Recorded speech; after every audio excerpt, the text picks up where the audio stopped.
तो बच्चों, आपका स्वागत है फिर एक न्यू वीडियो में।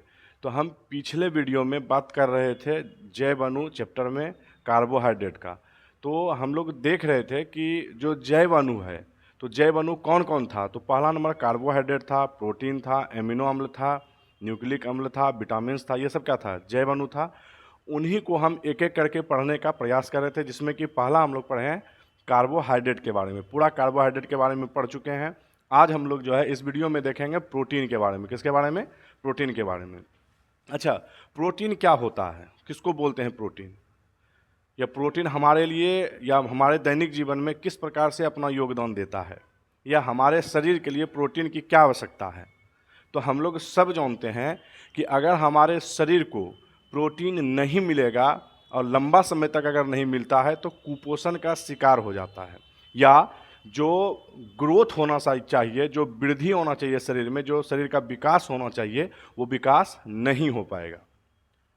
तो जब विकास नहीं होगा तो फिर गड़बड़ हो जाएगा। उसी में बौनापन भी आ जाता है। जब वृद्धि नहीं हुआ तो क्या हो जाता है? हाइट कम हो जाता है, या जो है शरीर जो है मोटापा नहीं आ पाता है, पतला ही रह जाता है। ये सब हमको देखने के लिए मिलता है, जिसको विटामिन की या प्रोटीन की कमी होती है। तो अब प्रश्न उठता है कि प्रोटीन क्या है, या प्रोटीन हमको कहाँ से मिलता है, या किस रूप में मिलता है।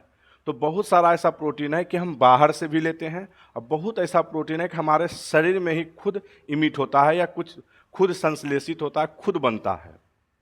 जैसे कि अगर हम अपना मांसपेशियों का बात करेंगे तो मांसपेशियों में एक प्रोटीन होता है जिसको मायोसिन कहते हैं। जो हमारा बाल होता है, जो हमारा त्वचा होता है, ये सब में एक प्रोटीन पाया जाता है जिसका नाम होता है केराटिन।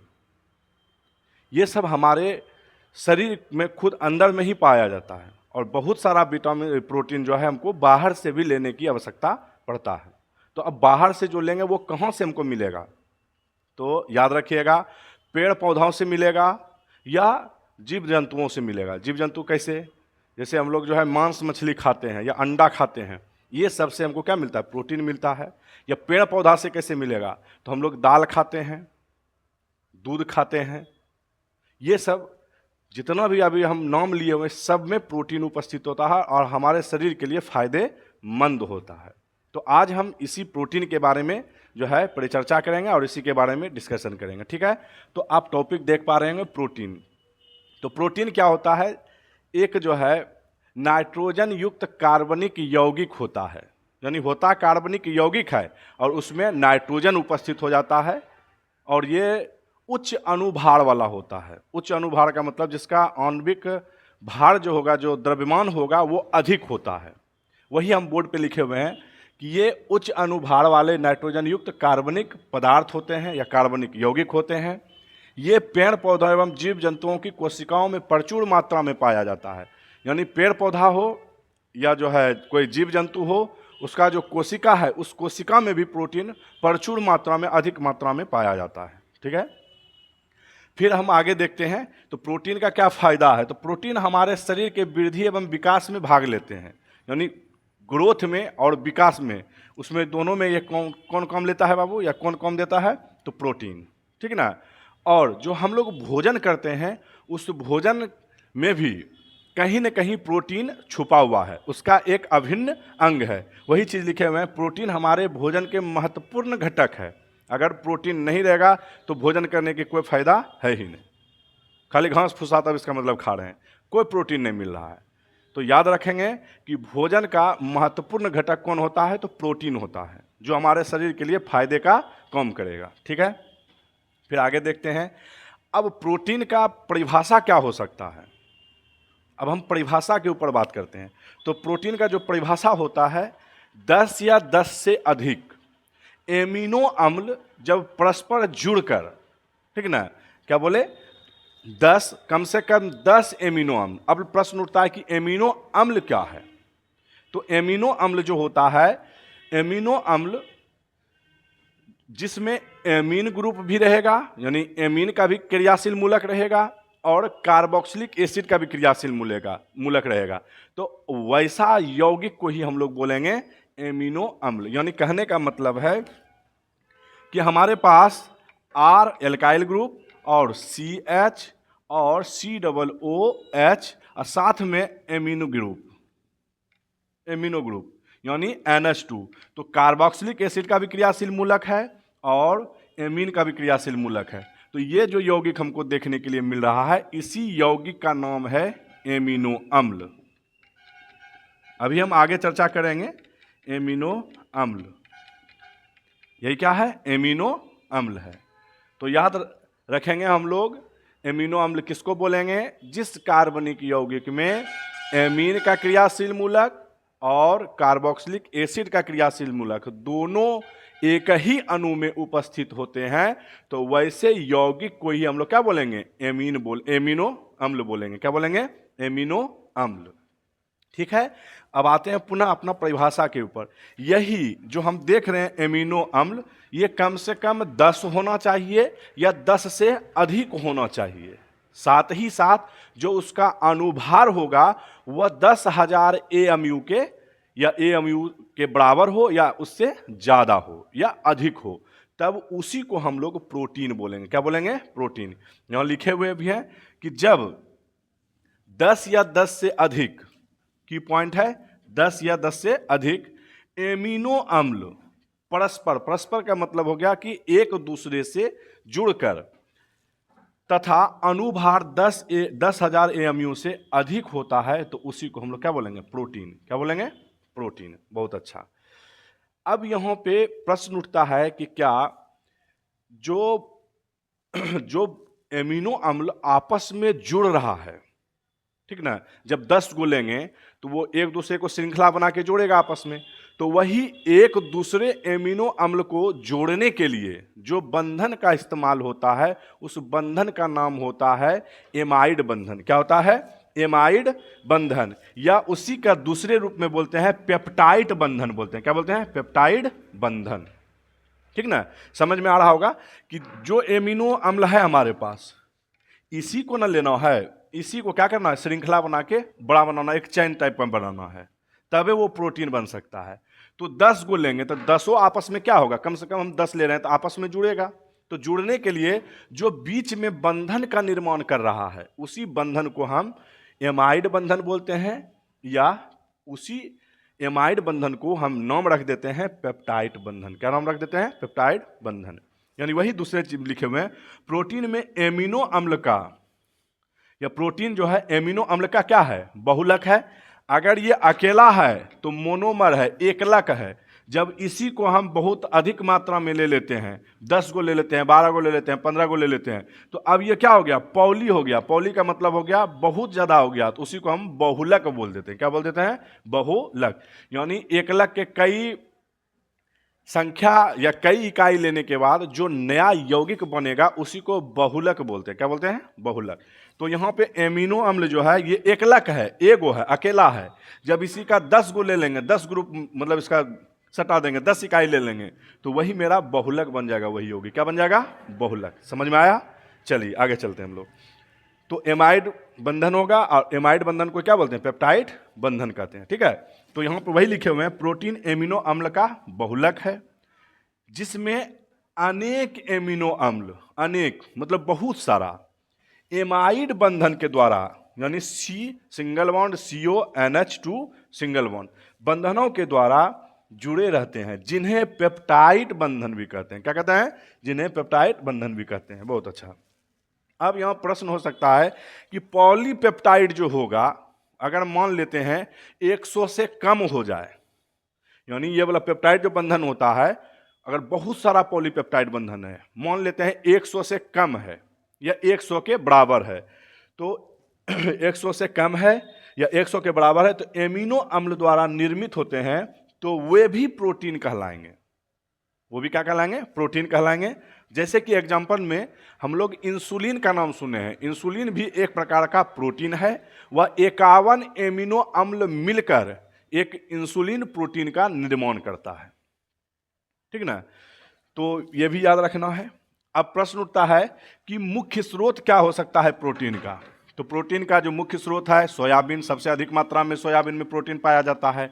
दूध है, पनीर है, दाल है, गेहूं है, मछली है, अंडा है, मांस है, ये सब में क्या पाया जाएगा? प्रोटीन एकदम भर भर के मिलेगा। ठीक है। तो हम लोग जो है फिर अब आगे देखेंगे कि एमिनो अम्ल क्या है।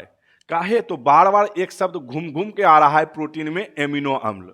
कहीं न कहीं प्रोटीन निर्भर करता है किसके ऊपर? एमिनो अम्ल के ऊपर।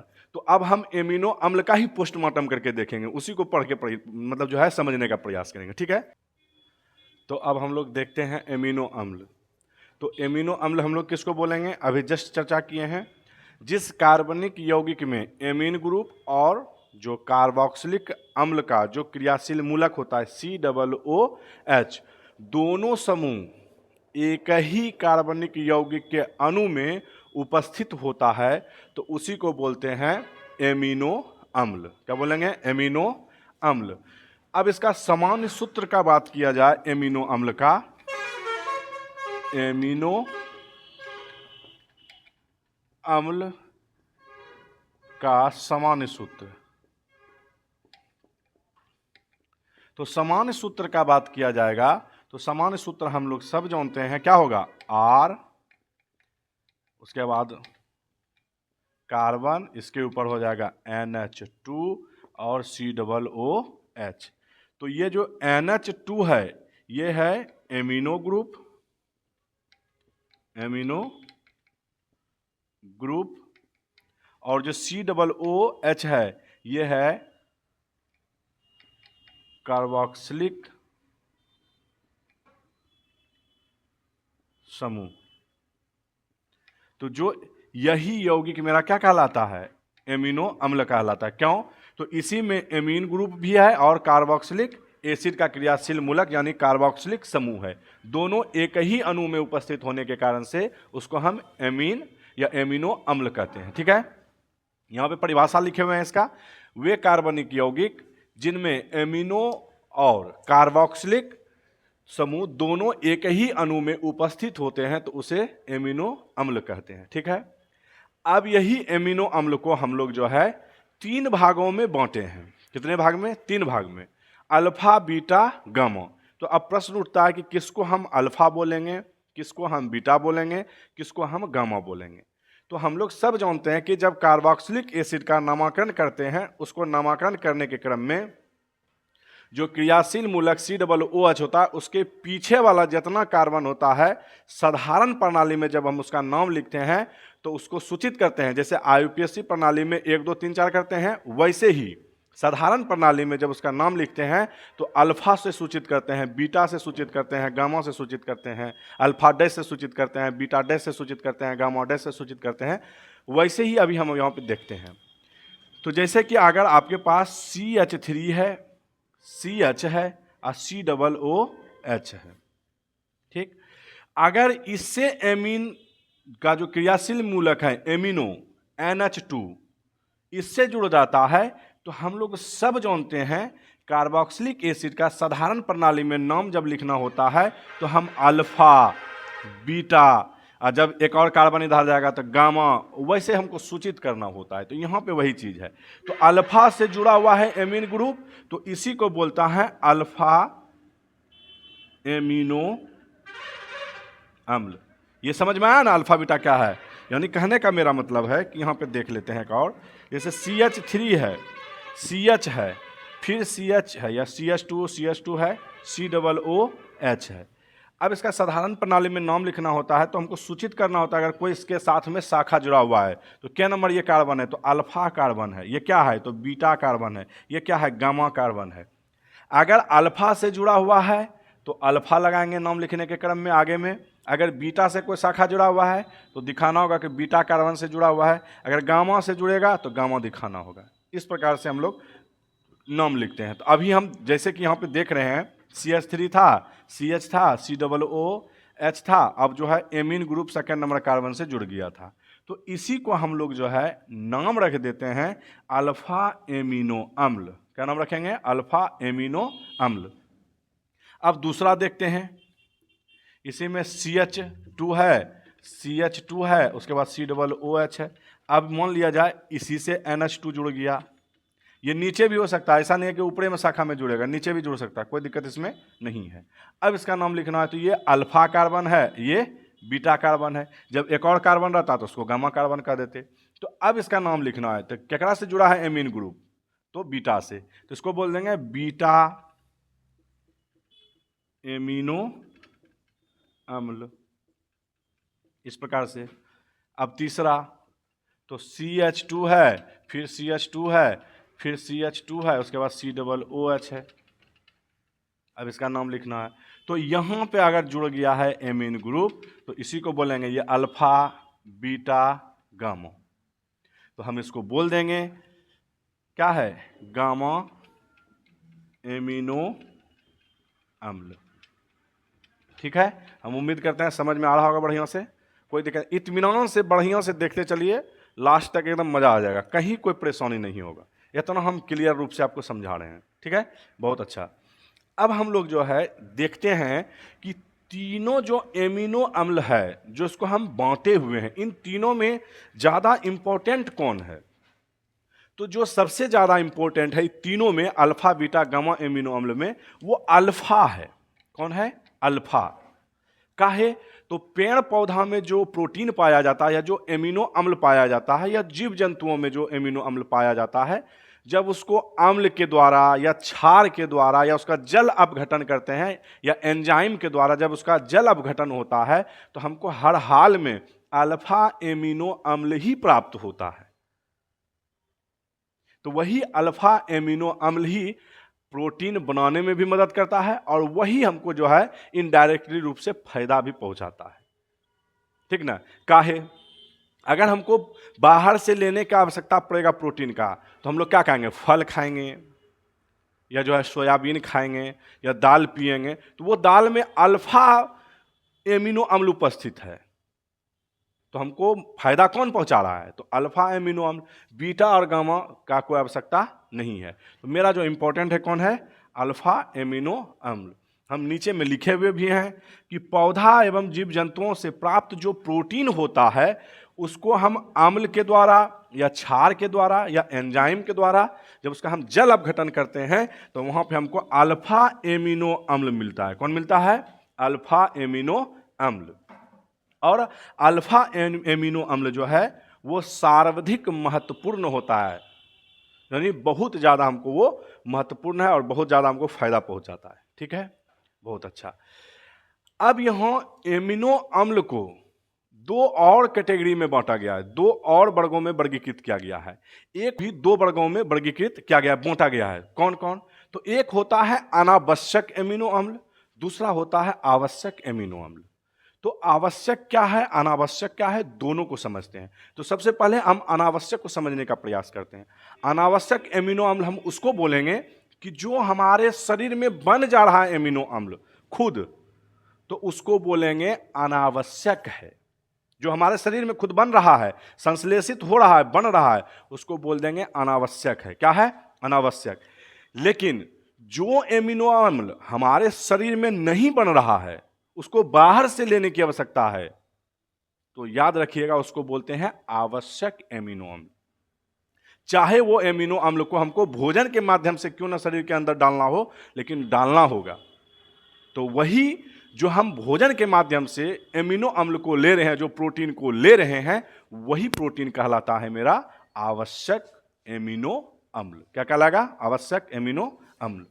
जैसे कि हम यहाँ पे लिखे हुए भी हैं, ध्यान से देख सकते हैं, इसको बढ़िया से देख के जो है नोट्स तैयार कर लेना है, एकदम एग्जाम में डायरेक्ट हिट करेगा। वे एमिनो अम्ल जो शरीर में संश्लेषित होते हैं या शरीर में बनते हैं, संश्लेषित होते हैं, अनावश्यक एमिनो अम्ल कहलाते हैं। वो अनावश्यक है, वो हमारे शरीर में है ही, हमको कोई आवश्यकता नहीं है बाहर से लेने की, तो वो हो जाएगा अनावश्यक। फिर दूसरा है वे एमिनो अम्ल जो शरीर में नहीं बनते हैं या शरीर में संश्लेषित खुद नहीं होते हैं, वे आवश्यक एमिनो अम्ल होते हैं, जिन्हें भोजन में सम्मिलित करना आवश्यक होता है। यही जो एमिनो अम्ल हम बाहर से लेते हैं, यही वृद्धि के लिए, विकास के लिए, ग्रोथ रेट के लिए उत्तरदायित्व होते हैं। ठीक है, हम उम्मीद करते हैं एमिनो अम्ल एकदम पोस्टमार्टम केस का एकदम समझ में आ गया होगा। ठीक है, बहुत अच्छा। अब हम लोग जो है पुनः आएंगे प्रोटीन के पास। किसके पास आएंगे, प्रोटीन के पास। लेकिन थोड़ा सा इसमें एमिनो अम्ल में, तो अब हम बात करते हैं एमिनो अम्ल के गुण के बारे में। तो एमिनो अम्ल का गुण क्या है, तो ये सबसे पहले याद रखना, ये रंगहीन होता है और क्रिस्टलीय ठोस होता है। कैसा होता है? एमिनो अम्ल जो होगा वो रंगहीन होगा, उसका कोई रंग नहीं होगा, और साथ ही साथ वह क्रिस्टलीय यौगिक होगा या क्रिस्टलीय ठोस होगा। नंबर दूसरा क्या है? इनके जो गलनांक होगा वो उच्च होता है, यानी अधिक होता है। और नंबर तीसरा क्या है? ये जल में विलय होता है। कौन? एमिनो अम्ल। तो ये एमिनो अम्ल का कहानी यहीं पे समाप्त होता है। ठीक है, अब हम लोग जो है देखते हैं प्रोटीन का वर्गीकरण। जब प्रोटीन का वर्गीकरण करते हैं आणविक संरचना और उसके आकृति के आधार पर, तो ये दोनों आणविक संरचना का बात किया जाए या आकृति के आधार पर बात किया जाए, जब हम प्रोटीन का वर्गीकरण करते हैं तो दो भाग में होता है। एक होता है रेशेदार प्रोटीन, दूसरा होता है जलीय प्रोटीन। तो रेशेदार प्रोटीन किसको कहेंगे? तो इस प्रकार के प्रोटीन में कई पॉलीपेप्टाइड श्रृंखलाएं प्रबल अंतराण्विक बल द्वारा एक दूसरे के समानांतर, यानी ये पॉलीपेप्टाइड जो श्रृंखलाएं बनाएंगे, जो उसमें प्रबल अंतराण्विक आकर्षण बल लग रहा होगा, जो बंधन में अंतराण्विक आकर्षण बल लग रहा होगा, वो एक दूसरे के समानांतर, यानी एक दूसरे के समानांतर पॉलीपेप्टाइड श्रृंखलाएं हाइड्रोजन तथा डाइसल्फाइड, कौन कौन समानांतर में कौन चलेगा? हाइड्रोजन और डाइसल्फाइड बंधन द्वारा जुड़कर रेशेदार संरचना प्रदान करता है। रेशेदार मतलब एक सीधा रेशा की तरह जो है एक संरचना को बनाता है। तो इसी कारण से रेशेदार टाइप का बना रहा है, तो इसी कारण से हम इसको बोल देते हैं रेशेदार प्रोटीन। और जो रेशेदार प्रोटीन होता है वह जल में अविलय होता है, जल में नहीं घुलता है। तो अब प्रश्न उठता है कि रेशेदार प्रोटीन कौन हो सकता है? तो जो हमारा बाल में प्रोटीन होता है, जो हमारा नाखून में, जो ऊन में, या जो मेरा त्वचा में जो प्रोटीन पाया जाता है, जो प्रोटीन देखने के लिए मिलता है, वो सब एग्जाम्पल है किसका? तो रेशेदार प्रोटीन का। अब प्रश्न उठता है कि नाखून में, बाल में, त्वचा में या ऊन में कौन सा प्रोटीन पाया जाता है? तो केराटिन। कौन सा? केराटिन। केराटिन जो है एक प्रोटीन है, वो पाया जाता है ये सब में। किसमें? बाल में, त्वचा में, ऊन में, नाखून में। ठीक। अब दूसरा, एक मांसपेशियों में भी प्रोटीन पाया जाता है, जो कि रेशेदार प्रोटीन का ही एग्जाम्पल है, वो है मायोसिन। क्या है? मायोसिन। ये जो प्रोटीन है वो रेशेदार प्रोटीन का एग्जाम्पल है। ठीक है, हम उम्मीद करते हैं समझ में आ गया होगा। चलिए अब आते हैं गोलीय प्रोटीन के पास। तो गोलीय प्रोटीन क्या है? इसमें इस प्रोटीन में या इन प्रोटीन में पॉलीपेप्टाइड के अणु जो बंधन बना रहा था, पेप्टाइड बंधन, एगो एमिनो अम्ल, दूसरा एमिनो अम्ल, तीसरा एमिनो अम्ल, जो उसको हम पेप्टाइड बंधन के नाम से जान रहे थे या एमाइड बंधन के रूप में जान रहे थे। तो अब पॉलीपेप्टाइड है, बहुत सारा एमिनो ग्रुप है या बहुत सारा एमिनो अम्ल है, तो वहाँ पे क्या होगा? पॉलीपेप्टाइड बंधन का बात होगा। तो पॉलीपेप्टाइड के अणु गोलाकार रूप में, यानी एक चैन के रूप में मुड़कर बलित हो जाते हैं। बलित होने का मतलब एक चैन बना लेते हैं, तो उसे गोलीय प्रोटीन कहते हैं। यानी गोल रूप में चला आया तो उसको गोलीय रूप बोल देंगे। ठीक है। और पॉलीपेप्टाइड श्रृंखलाएं हाइड्रोजन और डाइसल्फाइड के बंधन के द्वारा, मतलब एक सीधा श्रृंखला में चल रहा है, रेशेदार टाइप का बना रहा है, तो उसको रेशेदार बोलेंगे। अगर वही पॉलीपेप्टाइड श्रृंखलाएं मुड़ जाए, गोल हो जाए, तो उसको गोलीय प्रोटीन बोल देंगे। ठीक है। तो लिखा हुआ यहाँ पे बलित हो जाता है और गोल रूप में मुड़ जाता है। अब प्रश्न उठता है कि क्या जैसे हम लोग का रेशेदार प्रोटीन जल में नहीं घुल रहा था, क्या ये घुलेगा या नहीं घुलेगा? तो जो गोलीय प्रोटीन होता है वो जल में घुलनशील होता है, जल में घुल जाता है। तो अब यहाँ प्रश्न उठता है एग्जाम्पल इसका कौन हो सकता है सर? तो एग्जाम्पल जो इसका है बाबू, अंडा में पाया जाने वाला जो उजला वाला भाग होता है, अंडा आप लोग देखे होंगे, पीला वाला भाग नहीं, जो उजला वाला भाग होता है वो कहा जाता है, वो प्रोटीन है, उसको हम एल्ब्यूमिन बोलते हैं। क्या बोलते हैं? एल्ब्यूमिन। वो पानी में आसानी से घुल जाता है, और वही एल्ब्यूमिन ही किसका एग्जाम्पल है? गोलीय प्रोटीन का एग्जाम्पल है। या रक्त में जो पाया जाता है हीमोग्लोबिन, क्या पाया जाता है? हीमोग्लोबिन। वह हीमोग्लोबिन भी जो है गोलीय प्रोटीन का ही एग्जाम्पल है। इंसुलिन, इंसुलिन भी जो है एक गोलीय जो प्रोटीन है उन्हीं का एग्जाम्पल है। ठीक है। तो आज हम लोग जो है कोशिश किए प्रोटीन को समझने का, हम उम्मीद करते हैं आपको समझ में भी आया होगा। ठीक है। ये परीक्षा के दृष्टिकोण से बहुत ही ज़्यादा ये टॉपिक आपका वेरी वेरी इंपॉर्टेंट है। पहला नंबर प्रोटीन का परिभाषा को याद रख लेना है, एमिनो अम्ल का परिभाषा को याद रख लेना है। 2 हो गया। और जो कार्बोहाइड्रेट हम पीछे पढ़ाए थे वहाँ से 5 नंबर का प्रश्न बनता है। यहाँ दोनों से, एमिनो अम्ल से और प्रोटीन से, ये 2-2 नंबर का प्रश्न ये जो है अल्टरनेट करके हर साल जो है पूछ देता है। ठीक है, तो इसको भी याद रख लेना है। लेकिन ये सब को हमको याद रखना है।